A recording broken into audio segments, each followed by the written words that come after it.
Assalamualaikum warahmatullahi wabarakatuh.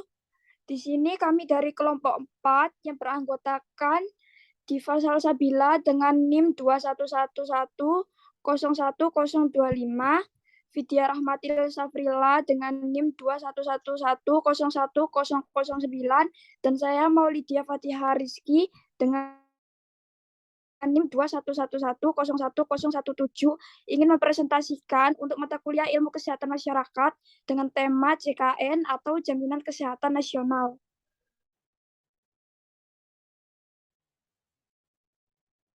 Next. Submateri dari presentasi kami ada 4, yaitu kebijakan jaminan kesehatan dari pemerintah atau swasta, yang kedua struktur institusi kesehatan, yang ketiga peran ahli gizi dalam institusi pelayanan kesehatan, dan yang keempat alur pelayanan dalam penggunaan pelayanan. Jaminan kesehatan dari pemerintah atau swasta. Next. Pengertian, JKN atau Jaminan Kesehatan Nasional adalah program pemerintah yang bertujuan memberikan kepastian jaminan kesehatan yang menyeluruh bagi seluruh rakyat Indonesia untuk dapat hidup sehat, produktif, dan sejahtera.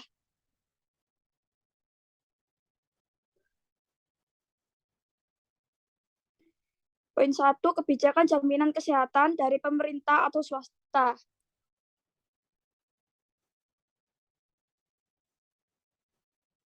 Setelah program jaminan kesehatan daerah atau Jamkesda dicabut berdasarkan surat edaran Gubernur Sulawesi Selatan nomor 440/8494 Bkesra pada tanggal 31 Desember tahun 2015, semua fasilitas layanan kesehatan dan pengobatan gratis untuk masyarakat juga dicabut. Mereka akan dilayani sebagai pasien umum, kecuali memiliki kartu kepesertaan penjamin seperti BPJS, BPJS Mandiri, dan Kartu Indonesia Sehat atau KIS. Adapun isi dari surat edaran tersebut adalah sebagai berikut.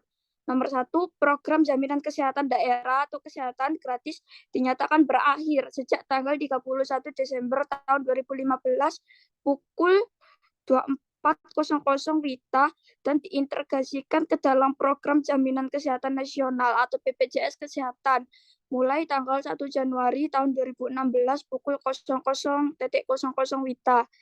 2, peserta kesehatan gratis yang miskin dan tidak mampu akan diintegrasikan ke dalam program JKN atau BPJS Kesehatan melalui penetapan surat keputusan Bupati dan Wali Kota sebagai penerima bantuan iuran dan tercantum dalam bentuk database. Next.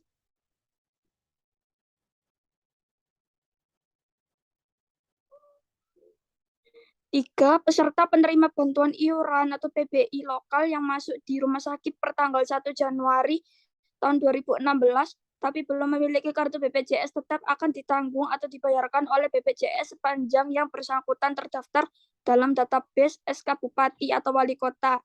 Dalam penerimaan bantuan iuran akan diverifikasi atau validasi oleh BPJS tentang kelengkapan administrasi sebagai peserta BPJS Kesehatan dan dijadikan sebagai database yang akan dibayarkan oleh pemerintah kabupaten atau kota ke BPJS cabang.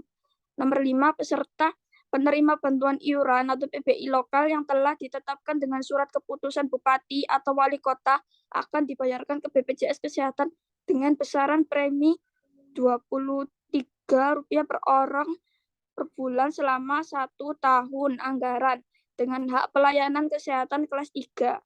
6, bagi penduduk miskin dan tidak mampu yang belum terdaftar dalam database SK Bupati atau Wali Kota, pembiayaannya ditanggung sepenuhnya oleh pemerintah kabupaten atau kota. Next. 7, bagi penduduk miskin dan tidak mampu serta tidak memiliki nomor induk kependudukan atau NIK agar segera melakukan koordinasi dengan Dinas Kependudukan dan Catatan Sipil Kabupaten atau Kota untuk diterbitkan NIK sebagai syarat untuk menjadi peserta BPJS Kesehatan. 8, pemerintah kabupaten atau kota mendorong masyarakat yang tidak terdaftar sebagai peserta penerima bantuan iuran atau PBI lokal untuk mendaftar sebagai peserta BPJS Kesehatan Mandiri.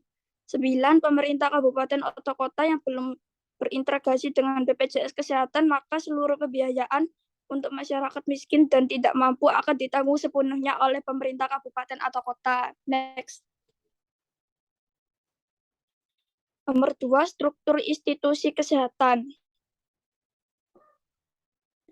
Berikut adalah bagan struktur institusi organisasi kesehatan.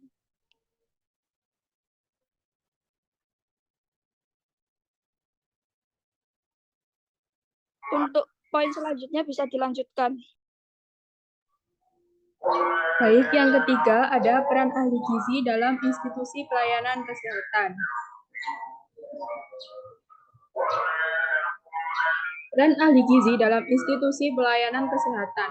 Menurut Depkes 2013 yang disebut pelayanan gizi rumah sakit adalah pelayanan gizi yang diberikan kepada pasien untuk mencapai kondisi yang optimal dalam memenuhi kebutuhan gizi orang sakit, baik untuk keperluan metabolisme tubuhnya, peningkatan kesehatan, ataupun mengoreksi kelainan metabolisme dalam rangka meningkatkan upaya penyembuhan pasien rawat inap dan rawat jalan.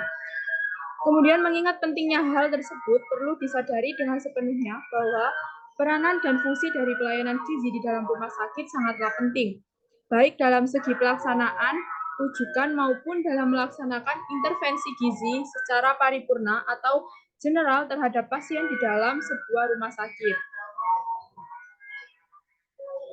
Berdasarkan Pedoman Pelayanan Gizi Rumah Sakit atau disingkat dengan PGRS tahun 2013, pelayanan gizi rumah sakit meliputi 4 bagian, yaitu yang pertama, asuhan gizi pasien rawat jalan, yang kedua, asuhan gizi pasien rawat inap, yang ketiga, penyelenggaraan makanan penelitian, dan yang keempat, pengembangan gizi. Untuk poin yang keempat akan dilanjutkan oleh teman saya.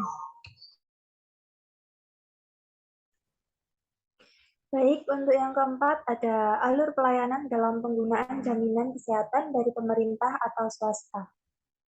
Next, Mbak. Dalam program JKN, itu diberlakukan prosedur pelayanan kesehatan berjenjang. Hal tersebut berarti ketika peserta ingin berobat, maka harus ke fasilitas kesehatan tingkat pertama atau yang biasa disebut dengan FKTP yang terdiri dari puskesmas, klinik, dokter keluarga yang sudah dipilih saat pendaftaran. Selanjutnya, apabila dibutuhkan pelayanan lanjutan, maka peserta akan dirujuk ke pelayanan kesehatan tingkat lanjutan, yaitu rumah sakit yang bekerja sama dengan BPJS Kesehatan.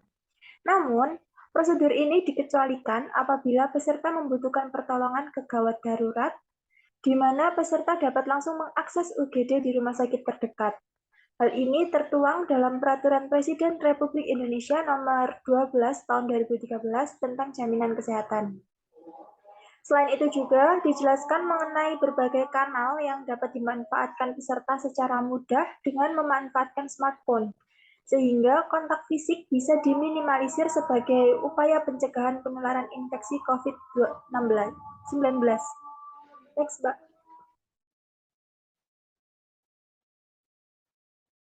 Mengenai aplikasi mobile JKN yang merupakan aplikasi yang dapat dimanfaatkan oleh peserta untuk mempermudah dalam melakukan berbagai aktivitas yang berkaitan dengan program JKN. Adapun hal yang dapat diakses di aplikasi mobile JKN diantaranya perubahan data peserta, informasi iuran, kartu digital, screening kesehatan, dan lain-lain. Aplikasi tersebut tentu saja sangat penting bagi peserta, terlebih di masa pandemi, sehingga dapat meminimalisir kontak fisik antara peserta dengan pegawai BPJS Kesehatan. Berikut di bawahnya terdapat gambar alur pelayanan kesehatan.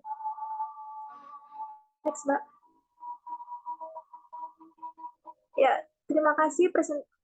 Sekian presentasi dari kelompok 4. Wassalamualaikum warahmatullahi wabarakatuh.